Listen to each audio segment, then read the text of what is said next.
In today's class, we're going to look at your financial strategy. This is what I consider the second most important section of your business plan. I've often said that if you can't make a profit, then you are not sustainable. And if you're not sustainable, then ultimately your farm will fail.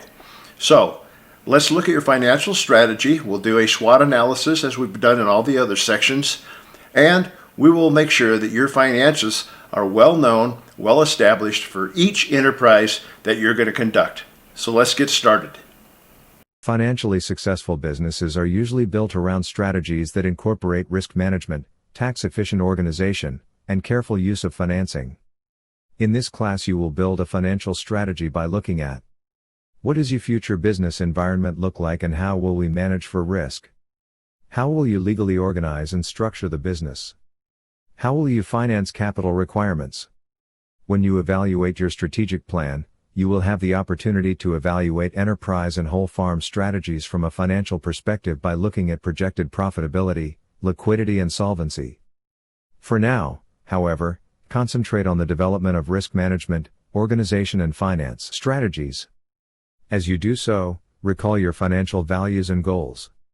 What is important to you? Paying down debt? Putting money away for the future? Being able to save for down times? Reducing overall financial risk? Generating most or all of your income from the farm business? Use your values and goals along with your SWOT assessment to guide the development of one or more whole farm financial strategies. In today's farm economy, risk management has become an important topic, particularly for those producers who have traditionally relied on government intervention to mitigate price and production-related uncertainties. Regardless of whether you produce corn, soybeans, grass-based milk, organic vegetables or specialty fruit trees, risk management will be an important component of your business plan. Without it, uncontrolled risk and uncertainty reduce the reliability of financial projections and make investment analysis difficult. Unmanaged risk and uncertainty also carry with them a high degree of stress for farm managers and their families. In this class, you and your planning team will first research the potential business risks that stem from new marketing, operations and human resources strategies. Then you will be ready to develop a whole farm risk management strategy to minimize and protect against future uncertainty. As described in previous classes, farm businesses, particularly family farm businesses, often are exposed to many forms of risk: personal risk, production risk, market risk, institutional risk and financial risk. What type of risk will your business be exposed to in the future as you look at new products, farm management systems, and labor strategies? How will you manage this new risk? Common risk management strategies are to minimize production and market-related risk, transfer risk outside of the business, and build internal capacity to bear risk financially. Production and market-related risk management alternatives include enterprise diversification, cultural production practices, irrigation, short-season crop varieties, hedging with futures and options, and storage. Risk transfer outside the business can be done by purchasing insurance, crop, property, health, home, liability, signing production or sales contracts, and participating in government programs.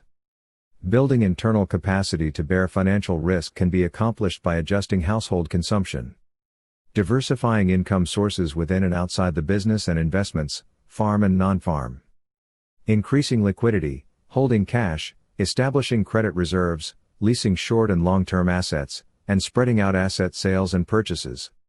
You may already be familiar with many of these risk management alternatives.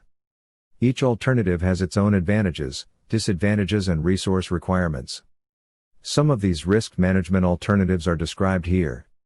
The appropriate alternatives and overall risk management strategy for your business will depend, in large part, on your willingness to adjust production practices, spend time on the phone or in front of the computer, and to take on more management responsibilities.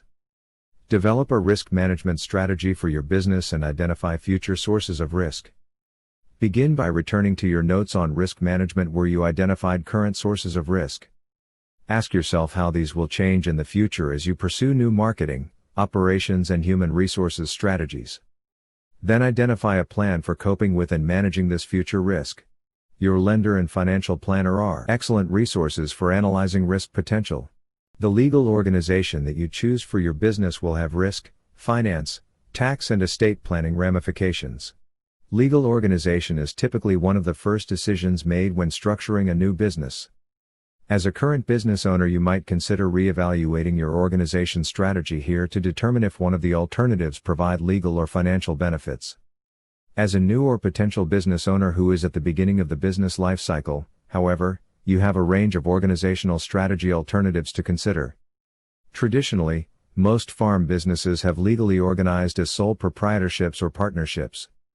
This is still a common legal structure, but a growing number of today's farms are incorporating as limited liability corporations, LLCs, or cooperatives. These structures offer some financial protection, tax advantages, and other benefits. List the organizational alternatives that you would like to consider for your business.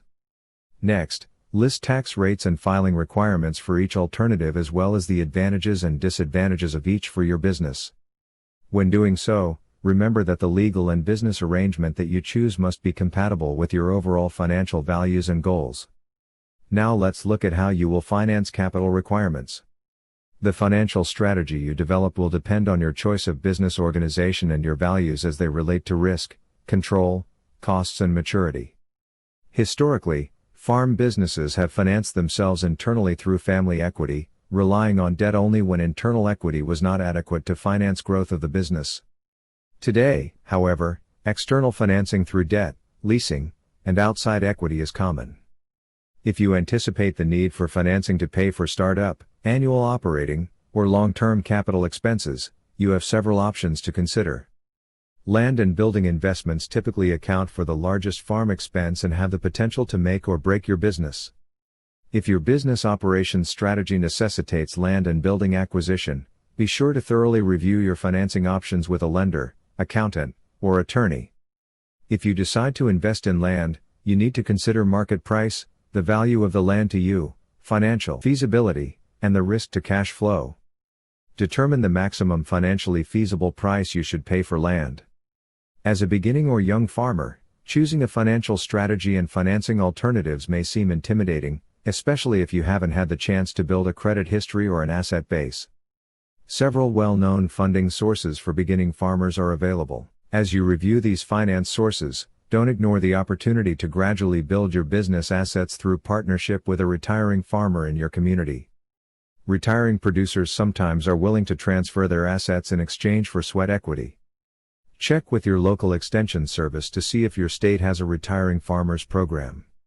You should also carefully consider your values and how they pertain to issues of control, cost, risk, and maturity. There are many state and federal government programs available to help you finance or defer some of the startup and long-term development costs associated with everything from new business development to natural resource and wildlife habitat improvement. The Natural Resources Conservation Service, NRCS, for example, offers cost-share payments as part of its Environmental Quality Incentives Program, EQIP, available to farmers who convert to organic production. Your local extension office can help you determine whether or not EQP and other state and federal cost-share programs are appropriate based on your current farm resources and management goals. As you consider financial alternatives, be creative. Regardless of whether you are a beginning or experienced business owner, you may be able to identify and employ several alternatives to meet your goals, limit risk, and increase financial flexibility. You've done a lot of research and brainstorming in this section about risk management, business organization, and capital financing strategies. Summarize your financial strategies for each enterprise into one strategic financial plan for the whole farm. If you are considering more than one whole farm financial strategy at this point, describe both. You may not be able to narrow down your alternatives until after completing a whole farm evaluation.